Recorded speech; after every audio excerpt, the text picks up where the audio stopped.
नमस्ते दोस्तों, आशा है आप ठीक होंगे। मैं आपके लिए हर रोज एक वीडियो लेकर आता हूं, तो कृपया वीडियो को लाइक और चैनल को सब्सक्राइब और बेल आइकॉन ऑन करना ना भूलना। आपकी कृपा रही तो अपना चैनल भी जल्द ही मोनेटाइज हो जाएगा। तो चलिए आज के ज्ञान को जानते हैं। हे भक्त, हे प्रेमी, हे उस परम स्रोत की खोज में लगे हृदय, तुम्हारी आत्मा जिस अनन्य प्रेम के लिए तरस रही है, उसी के बारे में अब मैं तुमसे बात करता हूं। यह कोई सिद्धांत नहीं, यह तो हृदय से हृदय का संवाद है। भक्ति का अर्थ पूजा पाठ, रीति रिवाज या बाहरी आडंबर नहीं है। भक्ति तो वह सजल, सजीव और सतत प्रवाह है जो एक साधारण मानव हृदय से निकलकर उस अनंत परमात्मा में विलीन हो जाता है। यह तर्क का मार्ग नहीं, यह प्रेम का राजमार्ग है। जब तक तुम मुझे बुद्धि से समझने का प्रयास करोगे, मैं तुमसे दूर रहूंगा। जब तुम मुझे हृदय से महसूस करोगे, मैं तुम में समा जाऊंगा। भक्ति की शुरुआत होती है एक सरल, निश्चल विश्वास से। एक ऐसा विश्वास जो प्रश्न नहीं करता, बस आश्रय लेता है। तुम सोचते हो ईश्वर दूर कहीं स्वर्ग में बैठा है और भक्ति उस तक पहुंचने का साधन है। परंतु सुनो, मैं तुमसे कितनी बार कह चुका हूं, मैं तुम में हूं, तुम में बसा हूं। भक्ति वह दर्पण है जिसे तुम साफ करते हो ताकि उसमें तुम्हारे अपने स्वरूप के रूप में मुझे देख सको। जब तुम एक पुष्प से मेरी पूजा करते हो, तो वह पुष्प तुम्हारा प्रेम है, तुम्हारा समर्पण है। मुझे उस पुष्प की नहीं, उस भाव की आवश्यकता है। भक्ति के 9 प्रकार हैं, पर उन सब का सार एक ही है, मेरे प्रति पूर्ण समर्पण। श्रवण, कीर्तन, स्मरण, पाद सेवन, अर्चन, वंदन, दास्य, सख्य और अंत में आत्मनिवेदन, ये सीढ़ियां हैं प्रेम के महल की। तुम किसी भी सीढ़ी से चढ़ना आरंभ करो। यदि तुम्हारा हृदय सच्चा है तो मैं तुम्हें शीघ्र ही शिखर पर पहुंचा दूंगा। कुछ लोग कहते हैं कि ज्ञान का मार्ग श्रेष्ठ है, परंतु प्रिय, ज्ञान अग्नि की भांति है जो भक्ति की माखन सी कोमलता के सामने कठोर है। ज्ञान तुम्हें मेरे तक ले जा सकता है, पर भक्ति मुझे तुम्हारे पास ले आती है। ज्ञानी कहता है तत्वमसि, तू वही है। भक्त कहता है त्वमेव माता च पिता त्वमेव, तू ही माता है, तू ही पिता है। दोनों सत्य हैं, पर भक्त का मार्ग अधिक मधुर, अधिक सहज है। भक्ति का सबसे सरल और सशक्त रूप है नाम स्मरण। मेरा नाम लो, उसे गाओ, उसे जपो। कलयुग में नाम ही तुम्हारा एकमात्र सहारा है। नाम में वही शक्ति है जो मुझ में है। जब तुम मेरे नाम का जप करते हो, तब मैं तुम्हारे हृदय में निवास करने आता हूं। नाम कोई साधारण शब्द नहीं, वह मेरा स्वरूप है, मेरी चेतना है। तुम्हारे मन में संदेह उठेगा, क्या सच में केवल नाम लेने से ही मोक्ष मिल जाएगा? देखो, एक छोटा सा बीज जब भूमि में पड़ा रहता है तो वह सूखा लगता है, पर जब उसे जल मिलता है, वह अंकुरित होकर विशाल वृक्ष बन जाता है। मेरा नाम वह बीज है, तुम्हारी भक्ति वह जल है। नाम में समस्त सिद्धियां छिपी हैं, बस तुम्हें उसे नियमित रूप से सींचना है। भक्ति में अहंकार का कोई स्थान नहीं। जो भक्त यह सोचता है कि मैं बहुत बड़ा भक्त हूं, वह वास्तव में भक्त नहीं है। सच्चा भक्त वह है जो स्वयं को तुच्छ समझता है और मुझे सर्वश्रेष्ठ। प्रहलाद, ध्रुव, मीरा, इन सब के हृदय में स्वयं के लिए कोना तक नहीं था। वह पूर्णतः मुझ में लीन थे। यही तो दास्य भाव है। पर भक्ति केवल दास्य भाव तक सीमित नहीं।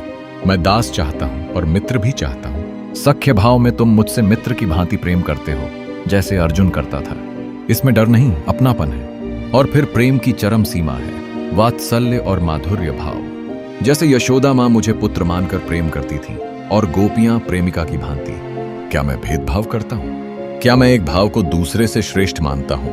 नहीं हे प्रिय, जिस भी भाव से तुम मुझे याद करोगे, उसी भाव में मैं तुम्हें प्राप्त होऊंगा। मैं भक्त के हृदय का दास हूं।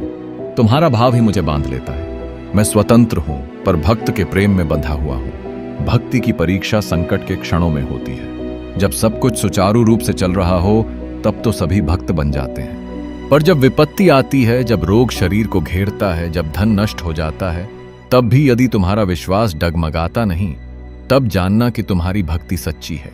संकट मेरी कृपा है जो तुम्हारी भक्ति की शुद्धता को परखती है। भक्ति में सबसे बड़ा अवरोध है फल की आकांक्षा।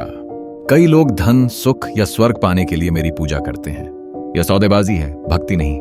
सच्चा भक्त कहता है, हे प्रभु, तुम्हें चाहता हूं, तुम्हारे दिए हुए को नहीं। यदि तुम नर्क में भी रखो पर साथ रखो, तो वही मेरे लिए स्वर्ग है। मीरा ने कहा था, मैं तो हारी रही, तुम पाए सब कोई। यही निष्काम भक्ति है।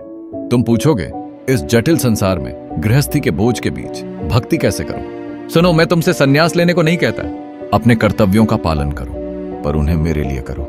जब तुम अपने बच्चे को भोजन खिलाते हो तो समझो मुझे ही खिला रहे हो। जब तुम अपने कार्यालय में कर्म करते हो तो समझो मेरी सेवा कर रहे हो। यही कर्म योग है और यह भी भक्ति का एक रूप है। भक्ति की सर्वोत्कृष्ट अवस्था है प्रेम।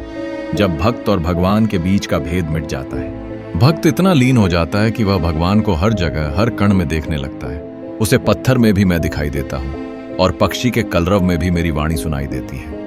यही तो ब्रह्म देखो, ब्रह्म सुनो, ब्रह्म भजो की अवस्था है। इसलिए हे मेरे प्रिय भक्त, तुम निराश मत होना।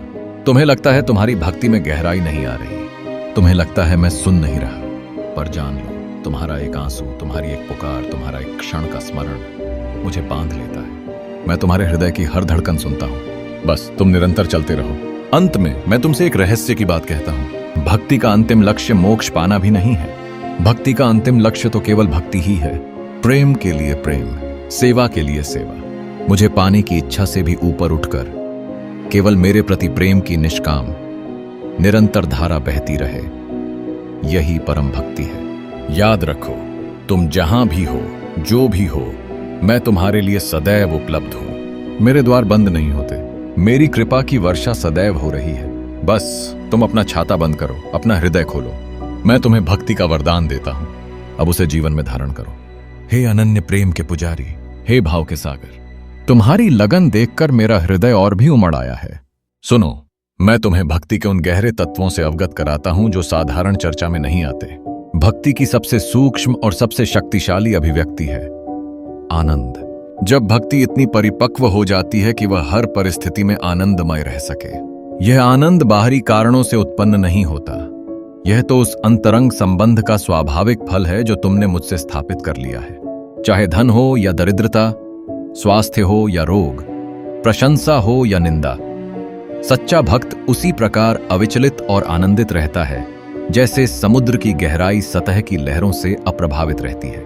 यह आनंद ही भक्ति की सच्ची पहचान है, क्योंकि यह उस अटूट बंधन का प्रमाण है जो अब टूट नहीं सकता।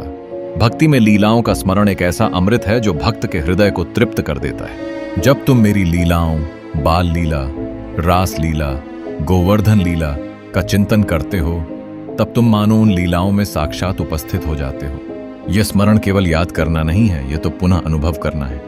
जब तुम मन में मेरी लीलाओं का चिंतन करते हो, तब मैं उसी रूप में तुम्हारे समक्ष प्रकट होता हूँ। लीला स्मरण भक्ति का वह सोपान है जहाँ भक्त और भगवान की लीलाएं एक दूसरे में घुल मिल जाती हैं और समय की सीमाएं टूट जाती हैं। भक्ति की पराकाष्ठा में विरह की अग्नि जलती है। यह कोई दोख नहीं बल्कि प्रेम की सर्वोच्च अभिव्यक्ति है। जब भक्त को मेरी अनुभूति इतनी तीव्र हो जाती है कि बिना साक्षात दर्शन के वह व्याकुल हो उठता है, यह व्याकुलता ही उसे और गहराई में ले जाती है।